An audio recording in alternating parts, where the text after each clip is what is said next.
Hello students, welcome back to knowledge garden. આજે આપણે ધોરણ 10 ગણિતની અંદર ઘણા બધા વિદ્યાર્થીઓ એમ કહે છે કે બેન એ અને ડી અમે ક્લિયર કરી નાખી છે, એની તૈયારી અમારી ફૂલ છે, પણ અમારા માર્ક્સ છે વિભાગ બીમાં અને વિભાગ સીમાં ઘણા બધા કપાય છે. તો અહીંયા તમારે એકવાર પેપરને સમજવાનું છે. કોઈ પણ દાખલો કરતી વખતે, કોઈ પણ તૈયારી કરતી વખતે આખી સિચ્યુએશનને જો તમે સમજો તો તમે સારામાં સારા માર્ક્સ લઈ શકો છો. ખપ્પે એવા નબળા વિદ્યાર્થી હોય ને તો એ પણ સારા માર્ક્સ લઈ શકે છે.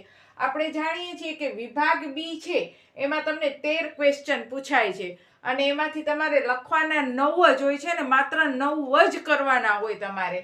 અને એના કેટલા માર્ક્સ હોય છે? 18 માર્ક્સ હોય છે. તમે ધારો તો 18 માંથી 18 પૂરા લઈ શકો છો.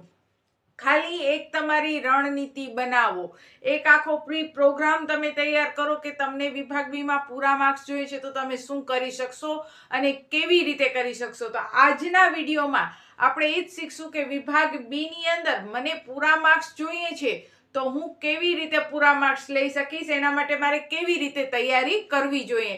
કારણ કે વિદ્યાર્થીઓ હોય છે અને વિદ્યાર્થીઓ કન્ફ્યુઝન હોય જ છે કે કરવું બધું છે પણ કેવી રીતે તૈયારી કરું, કેવી રીતે સ્ટાર્ટ કરું કે જેથી કરી અને હું વધુ માર્ક્સ લઈ શકું, કયા સમયે કરું. તો આજના વિડીયોમાં આપણે એ જ શીખશું કેવી રીતે તૈયારી કરવી, કયા સમયે તૈયારી કરવી અને કેવી રીતે તમે ઓછા સમયમાં વધુ માર્ક્સ લઈ શકશો.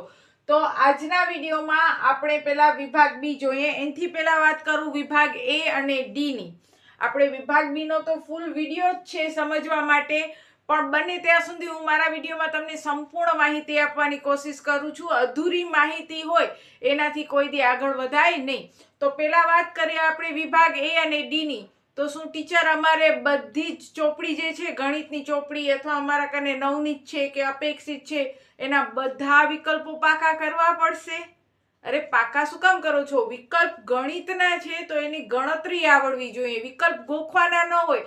આખી જિંદગી ગોખશો ને તો પણ વિકલ્પ તમને યાદ નહીં રહે. કદાચ થોડાક સમય માટે યાદ રહી ગયા પછી પાછા ભૂલી જાશો.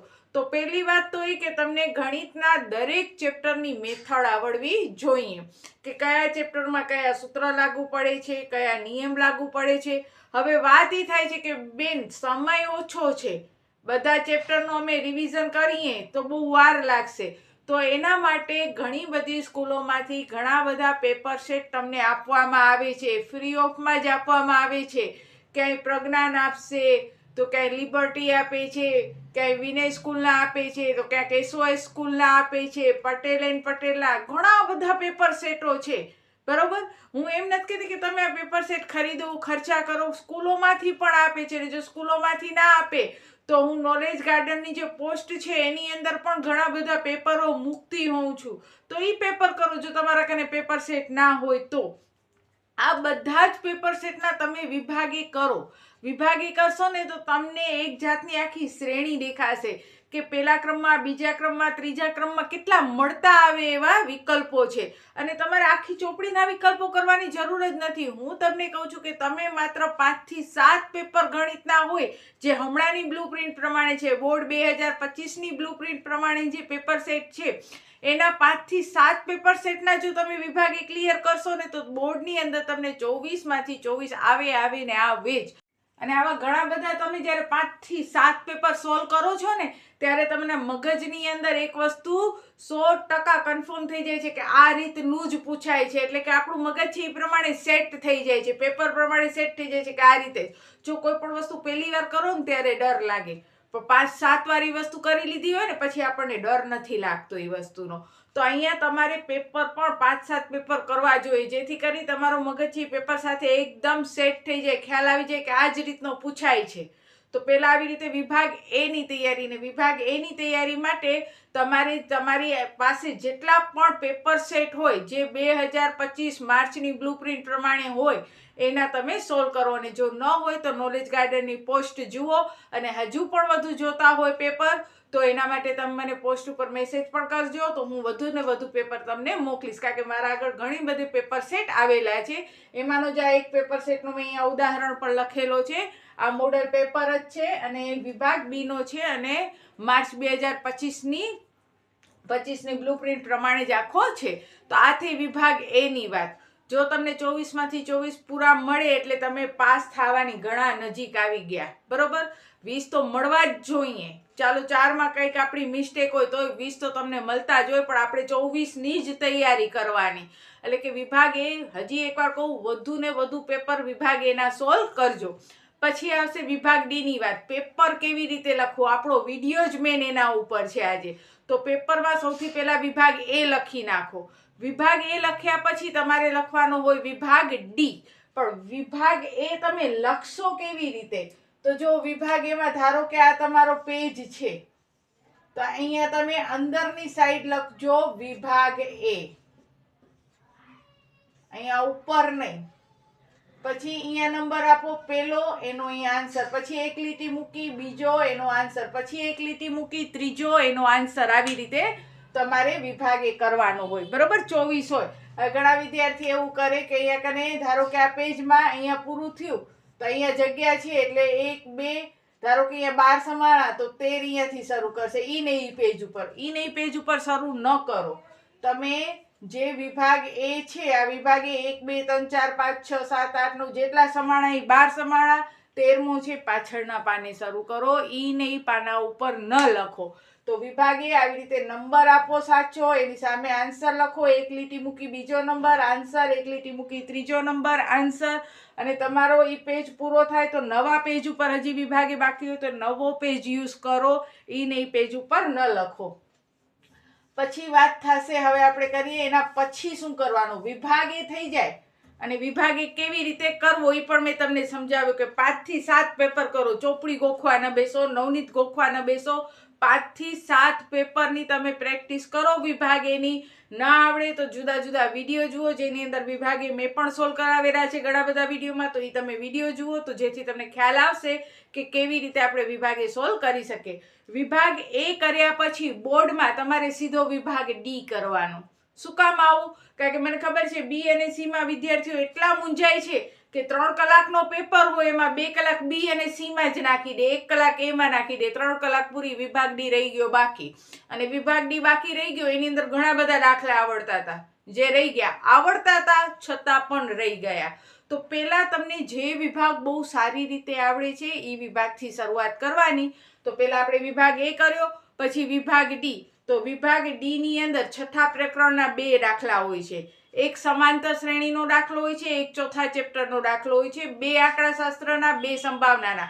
તમારે કુલ 5 દાખલા કરવાના હોય છે. તો તમારે ખાલી 5 દાખલાની તૈયારી ન કરવાની હોય, તમારે 6 દાખલાની તૈયારી કરવાની હોય. કદાચ કોઈ એક દાખલામાં કોઈ પણ કન્ફ્યુઝન થયો અને કોઈ પણ કારણસર જવાબ ના આવડ્યો તો છઠ્ઠો તમને આવડતો હોવો જોઈએ. એટલે તમારા પાછા 5 તો થઈ જ જાય. એટલે તમારે વિભાગ ડી ની અંદર 6 દાખલાની તૈયારી કરવાની અને એમાંથી તમને 5 આવડવા જોઈએ જ. હવે કયા 6 ની તમે તૈયારી કરશો, કયો ચેપ્ટર તમને સહેલો લાગશે તો એ વિદ્યાર્થી ઉપર ડિપેન્ડ કરે છે. પણ હું તમને અત્યારે કહું તો છઠ્ઠા ચેપ્ટરના 2 દાખલા હોય છે, એમાં એક પ્રમેય હોય છે, ક્યારેક 2 પણ પ્રમેય હોય, એક પ્રમેય ને એક રાઇડર હોય, અથવા દાખલો હોય અને પ્રમેય હોય. જે બેઝિક વાળા છે એને તો મોસ્ટ ઓફ એક પ્રમેય જ હોય છે, એટલે આમાંથી એક તો પ્રમેય કન્ફર્મ હોય છે. હવે બીજો તમને પ્રમેય પણ પૂછી શકે, રાઇડર પણ પૂછી શકે અથવા દાખલો પણ પૂછી શકે. અને છઠ્ઠા ચેપ્ટરના પ્રમેય, રાઇડર, દાખલા અત્યંત સરળ છે. તો તમે ઈ કરો. તો છઠ્ઠા ચેપ્ટરના 2 દાખલા થઈ ગયા. પછી આંકડાશાસ્ત્રના 2 દાખલા, 2 દાખલા આંકડાશાસ્ત્રના, સંભાવનાના 2 દાખલા. જો કેટલા થઈ ગયા? 6 થઈ ગયા. ઘણા વિદ્યાર્થી કહેશે બેન મને ધારો કે આની અંદર પ્રમેય પૂછાણો પણ દાખલો નથી આવડતો, હું દાખલો નહીં કરું. આંકડાશાસ્ત્રનો અઘરો દાખલો પૂછાણો, એનો જવાબ નથી આવતો. તો એના સિવાય પણ તમારા કને હજી 2 ચોઈસ છે, સમાંતર શ્રેણી અને ચોથો ચેપ્ટર. ચોથા ચેપ્ટરનો ફૂટ પ્રશ્ન જ હશે તમને, અને સમાંતર શ્રેણીનો એક દાખલો હશે. તો બંનેમાંથી જે ચેપ્ટર આવે એની એકની તૈયારી કરી રાખો તો એ પણ તમને પૂરા માર્ક્સ લઈ આવી દેશે. જેમ કે અહીંયા ફૂટ પ્રશ્ન હશે તો અવયવ પાડવાના હશે, તો જેની અવયવમાં પકડ સારી હોય તો એણે ચોથો ચેપ્ટર કરવો જોઈએ. જેને સમાંતર શ્રેણી વધુ આવડતી હોય એણે 5મો ચેપ્ટર કરવો જોઈએ. અથવા તમને એ 2 ચેપ્ટર ન કરવા હોય તો છઠ્ઠા ચેપ્ટરના દાખલા, પ્રમેય ને રાઇડર આંકડાશાસ્ત્ર અને સંભાવના કરો એટલે તમને 6 દાખલા આવડે વિભાગ ડી માંથી. તમારે કરવાના હોય છે 5.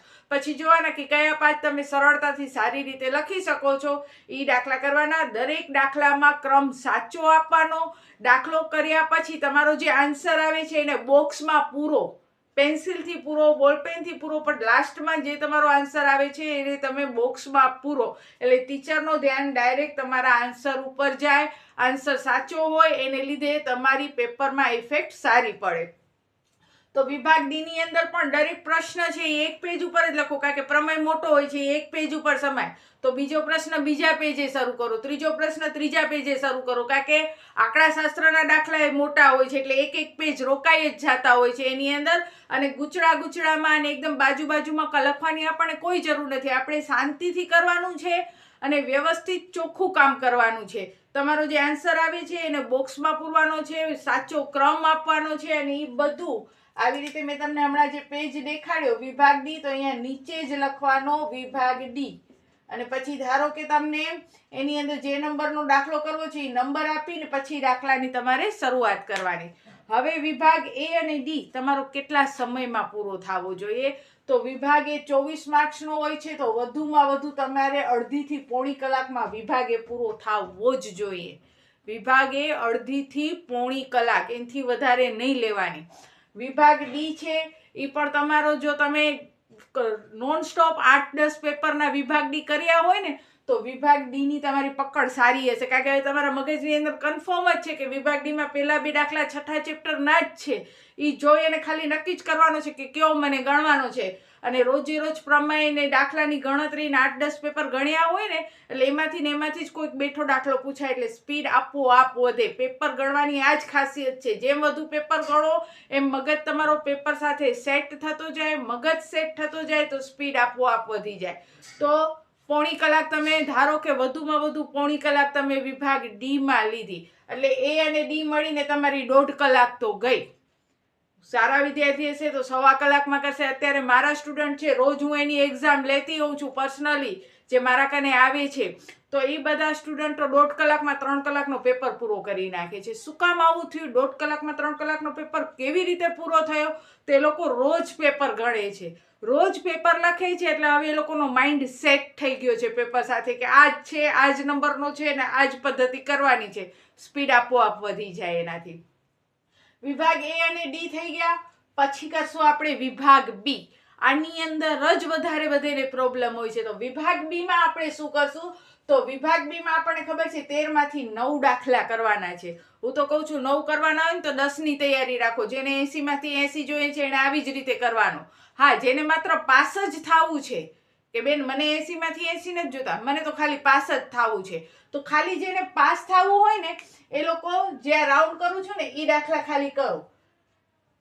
સમાંતર શ્રેણી આવડવી જોઈએ એમને.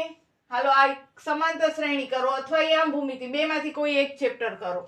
છેલ્લો દાખલો તો બધાને આવડશે, આંકડાશાસ્ત્રનો છે એટલે બસ આ 1, 2, 3 ને 4 દાખલા કરો. કદાચ આ 2 આવડે તો 6 દાખલા કરો. 6 દુ 12 માર્ક્સ તો તમને આમાં મળી જશે. 2400 ના ને 12 ના પાસ તો આરામથી તમે થઈ ગયા. હજી તો વિભાગ ડી આપણે લખ્યો નથી. ખાલી એ અને ડી કરો છો ને તોય તમે પાસ થઈ જાવ છો, કારણ કે વિભાગ એના 24 માર્ક્સ હોય છે, વિભાગ ડી છે એના 20 માર્ક્સ હોય છે. તો 20 ને 24 44 માર્ક્સ થયા અને તમને પાસ થવા માટે 26 થી 27 માર્ક્સ જોતા હોય તો પાસ તો તમે ખાલી વિભાગ એ અને ડી થી પણ થઈ જાવ છો. પણ બી અને સી માં જેટલું થોડું ઘણું આવડે એટલું લખો, તમારા માર્ક્સ વધશે. પણ 80 માંથી 80 લાવો એ ખૂબ સરસ ટાર્ગેટ છે. તો એના માટે તમારે 9 કીધા છે તો તમારે 10 ની તૈયારી રાખવાની. હવે જો માઇન્ડને તમે સેટ કરો ને તો તમે આ પેપરને ધ્યાનથી જુઓ. અહીંયા ખાસ એટલે મેં બોર્ડમાં લખી રાખ્યો છે કે જેથી તમને ખ્યાલ આવે. શરૂઆતના 3 દાખલા છે એ અવયવને લગતા જ દાખલા છે, એટલે તમારે અવયવની પ્રેક્ટિસ વધુ કરાય. એમાં ખાસ કરીને જોશો તો પેલો અવયવનો દાખલો છે જેમાં અહીંયા જે ચલ આપ્યો હોય એની કિંમત શોધવાની, એસ ની કિંમત શોધવાની એટલે શૂન્ય શોધો, અવયવ થયો. આ 27 નંબરનો દાખલો છે એ પણ અવયવ છે. અને એની વચમાં મોસ્ટ ઓફ આવો જ દાખલો પૂછે છે કે સરવાળો અને ગુણાકાર આપી દીધો હોય અને બહુપદી તમે શોધો. હવે આની એ શોર્ટકટ રીત છે બહુપદી શોધવાની. ઘણાને એમ થાય કે બેન કે વાળી રીત બહુ અઘરી પડે છે, નથી સમજાતો, તો એની શોર્ટકટ રીત છે ને આ જ વિડીયોમાં હું તમને એની શોર્ટકટ રીત પણ દેખાડીશ. હવે ધારો કે આ બહુપદીનો સરવાળો અને ગુણાકાર બહુપદી છે એ ન પૂછાણો, તો એના સિવાય કયા તમને પૂછાઈ શકે? તો એના સિવાય તમારું જે આ ચેપ્ટર છે A1 છેદમાં A2 is equal to B1 છેદમાં B2 is equal to C1 છેદમાં C2. હવે જો નોટ ઇઝ ઇક્વલ હોય તો છેદતી રેખા અને એક અનન્ય ઉકેલ એટલે એક અને માત્ર એક ઉકેલ મળે. બધું સરખું હોય તો સંપાતી રેખા, અનંત ઉકેલ મળે. અને A1 A2 is equal to B1 B2 not is equal to C1 C2 તો સમાંતર રેખા, ઉકેલ ન મળે. તો આવા બે સમીકરણ આપી અને તમને આના વિશે પૂછી શકે છે કે કઈ સંપાતી રેખા છે, કઈ સમાંતર રેખા છે. અને આના માટે મેં ઈ ચેપ્ટરનો સ્પેશિયલ વિડીયો પણ બનાવેલો છે, જોજો તમે જરૂર. કે ઈ વિડીયોની અંદર કીધું છે કે આ ચેપ્ટરમાંથી કયા પ્રકારના દાખલા પૂછાશે ને 100% બોર્ડમાં એમાંથી જ ઈ જ મેથડના ઈ જ રીતના દાખલા તમને પૂછાશે. એટલે 3 દાખલા આપણા થયા વિભાગ બી ના આલા. પછી 2 દાખલા છે સમાંતર શ્રેણીના. અતિ સરળ ચેપ્ટર છે, લેન્ધી ઘણો છે ચેપ્ટર, પણ તમે એના સૂત્રો યાદ રાખો તો આ ચેપ્ટર પર સરળ છે. વિભાગ બી ની અંદર તો સરળ અને સિમ્પલ દાખલા જ પૂછાય છે. એના પછી આવે છે 2 યામ ભૂમિતિના દાખલા. હવે જો 1 2 3 4 5 6 7 પછી એક તમે કરો છો આંકડા શાસ્ત્રનો, કારણ કે આ તો બધા વિદ્યાર્થી ફાઇનલ કરીને જ બેઠા હોય છે કે આ તો કરશું. એટલે કે અહીંયા 3 3 6 7 અને 8. હવે રહ્યા આ 4 દાખલા. હવે જેને નળાકાર એટલે કે ઘનફળ ક્ષેત્રફળના જેને સૂત્ર કરોકળ આવડે છે તે લોકો આ 2 ચોઈસ કરશે. આનો એક જ દાખલો પૂછાય છે અંતર ઊંચાઈનો, એ પણ સાવ સહેલો હોય છે, sin θ cos θ એટલે કોષ્ટક આખો યાદ રહેવો જોઈએ. આ ઉપલા 3 દાખલા છે કોષ્ટકને આધારે જ તમને જોવા મળશે, કારણ કે આ sin θ cos θ ના દાખલા છે. આ દાખલા ઘણા સિમ્પલ હોય છે. હા, સાબિતી ના હોય, નિત્યસમ ના હોય ને ઘણા વિદ્યાર્થીઓને આ અઘરા લાગતા હોય તો એ સ્કીપ મારી શકે છે. જો એ સ્કીપ મારે તો 7 આ 8મો આ ને નળાકાર વાળો એક કરી નાખે અથવા અંતર ઊંચાઈ વાળો એક કરે તો એ 9 તો થઈ ગયા ને. 2 નળાકાર વાળા ને અંતર ઊંચાઈનો કરે તો 7 8 9 ને 10 11 દાખલા થયા. 11 માંથી એને તો ખાલી કેટલા કરવાના છે? 9 કરવાના છે. એટલે પેપરને સમજો કે વિભાગ બી માં અમને આ જ દાખલા પૂછાય છે તો અમે બીજા દાખલા પાછળ શું કામ હેરાન થઈએ છીએ? તમને ખબર છે કે પહેલા 3 દાખલા અવયવના પૂછાય છે અને તમને જો 80 માંથી 80 પૂરા લેવા હોય તો આ જ બધી મેથડની તૈયારી કરો. સમાંતર શ્રેણીના આ ટાઈપના દાખલા પૂછાય છે તો આ જ કરો. પછી આ જે છે અંતરનો દાખલા, બરોબર, તો ઈ જ દાખલા કરો કે ગુણોત્તર વાળો, વિભાજન વાળો અથવા x1 - x2 y1 - y2 એના યામ ભૂમિતિના દાખલા પૂછાય છે તો તમે ઈ જ યામ ભૂમિતિના દાખલા કરો. તમને કયા ચેપ્ટર કરવા છે એ તમે નક્કી કરો કે કયા ચેપ્ટર તમને સહેલા લાગે છે, કયા ચેપ્ટર તમે સારી રીતે કરો છો. અને હજી એક જ વસ્તુ ઉપર હું ભાર દઈશ કે આ વિભાગ બી માં તમે ચેપ્ટર તો જોઈ લીધા કે કયા ચેપ્ટરના પૂછાય છે. હવે ઈ જ ચેપ્ટરની અંદર જેમ કે મેં તમને કીધું કે આ 3 અવયવના છે ને આના માટે તમે સ્પેશિયલ વિડીયો પણ બનાવ્યો છે કે કઈ કઈ મેથડ આની અંદર પૂછી શકે. કઈ વિડીયોની મુલાકાત લ્યો. અને નહીતર તમે હજી એક જ વસ્તુ પર ભાર દઉં છું કે તમારા આગળ જેટલા પણ પેપરો હોય જે માર્ચ 2025ની બ્લુપ્રિન્ટ પ્રમાણે હોય એ પેપરની પ્રેક્ટિસ કરો અને નક્કી કરો કે કયા 10 દાખલા મને ગણવા છે. એ 10 દાખલાની નોનસ્ટોપ પ્રેક્ટિસ કર્યા કરો એટલે આપોઆપ તમને વિભાગ બી ના પણ સારા માર્ક્સ મળશે. પછી આવશે વિભાગ સી. વિભાગ સી ની અંદર તમને 6 દાખલા 9 માંથી કરવાના હશે. તો એ પણ 6 દાખલા જેમ વિભાગ બી માં નક્કી કર્યો છે એવી જ રીતે વિભાગ સી ના પણ કરો, જેની અંદર 10મા ચેપ્ટરના 2 હોય છે. 10મો ચેપ્ટર એટલે કે વર્તુળ, એની અંદર પ્રમેય હોઈ શકે, 2 પ્રમેય હોઈ શકે, 1 પ્રમેય ને 1 રાઇડર હોઈ શકે, 1 પ્રમેય અને 1 દાખલો હોઈ શકે. એના માટેનો સ્પેશિયલ વિડીયો છે કે વિભાગ સી માં વર્તુળમાંથી કયા કયા દાખલા પૂછાય છે. તો એ કરો તો 2 તો તમારા ઈ જ થઈ ગયા, વર્તુળના દાખલા થઈ ગયા. પછી એક આંકડાશાસ્ત્રનો દાખલો હોય છે એટલે 3 તો તમારા આંકડાશાસ્ત્ર અને વર્તુળ એના શીખે તમારા 3 દાખલા થઈ જાય છે. તો આવી રીતે તમને કયો ચેપ્ટર વધારે કરવો છે, કયા ચેપ્ટર સમાંતર શ્રેણીના એની અંદર હોય છે તો એ દાખલો કરો. સમાંતર શ્રેણી એવી છે કે જે એ માય છે, બી માય છે, સી માય છે અને ડી માય છે. તો સમાંતર શ્રેણીનો દાખલો કરી લ્યો વિભાગ સી નો. તો આવી રીતે તમે ઓછા સમયે વધુ ને વધુ દાખલા કરી શકશો. અત્યારે હવે ચોપડીનો ટાઈમ નથી, અત્યારે છે જુદા જુદા પેપર સોલ્વ કરવાનો. હવે પ્રશ્ન થાય છે બેન પેપર સોલ્વ કરવા છે ટાઈમ નથી મળતો. આ મોસ્ટ ઓફ કોમન સમસ્યા છે બેન. સ્કૂલે જવાનું હોય છે, ટ્યુશન જવાનું હોય છે, ટાઈમ મળતું નથી. ટાઈમ મળતું નથી નહીં, ટાઈમ તમે કાઢતા નથી. હવે કેવી રીતે તમારે ટાઈમનો એડજસ્ટ કરવો જોઈએ? તો સવારે વહેલા ઉઠો. ઘણા વિદ્યાર્થીઓ રાતના જાગતા હોય છે પણ હું તો વધારે કહેતી હોઉં છું કે સવારે વહેલા ઉઠો ને એ વધારે સારું કહેવાય, કારણ કે શરીરને નીંદરની જરૂર હોય છે, આરામની જરૂર હોય છે. રાત જાગો પછી દિવસના ઝોલા ખાઓ. હવે પેપર લખવા ટાણે તમને જો ઝોલા આવે બોર્ડની પરીક્ષામાં, આખી રાત જાગ્યા અને સવારે જ્યારે પેપર લખો ત્યારે ઝોલા આવે, તમારું પેપર અધૂરો રહી જાય, આખી મહેનત ઉપર પાણી ફરી વળી જાય. એના કરતાં સવારે વહેલા ઉઠો. હવે વહેલા ઉઠો તો એમ થાય કે બેન વહેલા ઉઠીને નીંદર આવે છે. નીંદર આવે છે તો મોઢાની અંદર કાંઈ પણ એવી વસ્તુ રાખો, પીપરમેન્ટ કે કાંઈક પણ સાકર કે, અને એ મોઢામાં નાખી અને વાંચો ને. ગણિત સવારના પૂરમાં વહેલા છે ને, અત્યારે તમે જ્યારે તૈયારી કરતા હો ને તો ત્યારે તમારે ટાઈમ ટેબલ કેવી રીતે બનાવવું જોઈએ કે સવારના પોરમાં પહેલા તમારે ગણિત ઉપાડવું જોઈએ. વિજ્ઞાન કે સમાજ વિદ્યા કે એ નહીં વાંચવાનું, ગણિત વાંચવાનું. 2 કલાક તમારે રોજ સવારે ગણિત વાંચવાનું કે હાલો આજે હું 4 વાગે ઉઠી ગઈ, 4 થી 5, 5 થી 6 ગણિત કરીશ, પછી આરામ કરીશ. 5 વાગે ઉઠી તો 5 થી 6, 6 થી 7 ગણિત કરીશ. શું કામ સવારે ગણિત કરવાનું? કારણ કે ગણિતની અંદર ગણવાનું હોય છે, વાંચવાનું નથી હોતા. વાંચતા વાંચતા ઝોલા આવે. ગણિતની અંદર ગણવાનું હોય છે એટલે ગણિત આપોઆપ નીંદર ઉડાડી નાખે તમારી. એટલે સવારે પહેલી 2 કલાક ગણિત. એ 2 કલાક તમને જે 3 કલાકનો પેપર છે એ 2 કલાકમાં પૂરી કરવાની કોશિશ કરો તમે, જેટલો થાય એટલો. બરોબર? 2 કલાક ગણ્યા પછી 7 વાગી ગયા, સ્કૂલે જવાનું હોય. ઘણી બધી સ્કૂલોમાં તો હવે રીડિંગ વેકેશન પડી ગયું છે તો વિદ્યાર્થી સ્કૂલે જતાય નથી, એ મને ખબર છે. નાહી ધોઈ ફ્રેશ થાવ, સ્કૂલે જતા હોય સ્કૂલે જાઓ, જે નથી જતા ફ્રેશ થાવ કલાકવાર. પછી 8 વાગે પાછો વિજ્ઞાન લઈને બેસી જાઓ. વિજ્ઞાનને 2 કલાક આપો. 8 થી 10 વિજ્ઞાન વાંચો તમે. શું વાંચશો વિજ્ઞાનની અંદર? કયો પાઠ ખોલીને બેસશો, કઈ ચોપડી ખોલીને બેસશો? તો એની અંદર પણ એક આખો પેપર ખોલો અને એ પેપરના જેટલા પણ પ્રશ્ન છે એ એકવાર તમે નવનીતમાંથી કે તમારા આગળ જે કાંઈ પણ મટીરિયલ હોય એમાંથી એ પ્રશ્ન સમજીને પાકા કરો અને પછી બીજે દિવસે એ પ્રશ્ન સવારે લખો. કારણ કે એક દિવસ આપણે સવારે ગણિત કર્યો તો બીજે દિવસે સવારે વિજ્ઞાન કરવાનો. તો પહેલા દિવસે આપણે જે પેપર આખો પાકો કર્યો છે, એકવાર એક આખો પેપર પાકો કરી જ લ્યો અને બીજે દિવસે એ પેપર સવારે ઉઠીને વહેલા લખો. લખવામાં ક્યારેય નીંદર આવશે નહીં. આવી જ રીતે સમાજ વિદ્યાની, ઇંગ્લિશની તૈયારી કરો. એક દિવસ સવારે ઇંગ્લિશ ગ્રામર કરો, કારણ કે ગ્રામરની અંદર નીંદર ઉડાડી દેશે. બરોબર? આવી રીતે તમે તૈયારી કરો અને બંને ત્યાં સુધી હવે પેપર જ ગણો વધારે. જેટલા વધુ પેપર ગણશો એટલા તમને વધુ માર્ક્સ મળશે.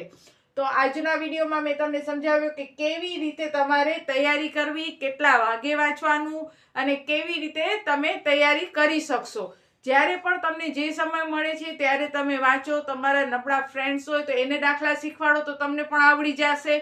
અને બને ત્યાં સુધી હું તો કહું છું એકલા વાંચો તો વધારે સારો. કોઈ ડિસ્ટર્બ આપણને કરે નહીં, એક શાંત રૂમમાં બેસીને વાંચવાનો. પણ વાંચતા વાંચતા સૂઈ ન જવાય એના માટે એકવાર મગજની અંદર વિશ્વાસ રાખવાનો કે ભાઈ મને સૂવું નથી, મને કંઈક કરીને દેખાડવું છે, સારા માર્ક્સ લઈને દેખાડવા છે, હું પણ કરી શકીશ. કારણ કે જે ટોપર છે એ માથે ટીલો લઈને આવ્યા નથી કે અમે જ ટોપર રહેશું. તમે પણ ટોપર બની શકો છો. બસ આ 1 મહિનો તમે મહેનત કરી લો. તો બસ આજના વિડીયોમાં આટલી જ માહિતી તમને ઉપયોગી થશે. 100% કરી જોજો. વધુ ને વધુ પેપર સોલ્વ કરજો. બસ આજના વિડીયોમાં આટલો જ. ત્યાં સુધી બધાને જય હિન્દ, જય ભારત. સૌ ભણે, સૌ આગળ વધે. બધાને બેસ્ટ ઓફ લક.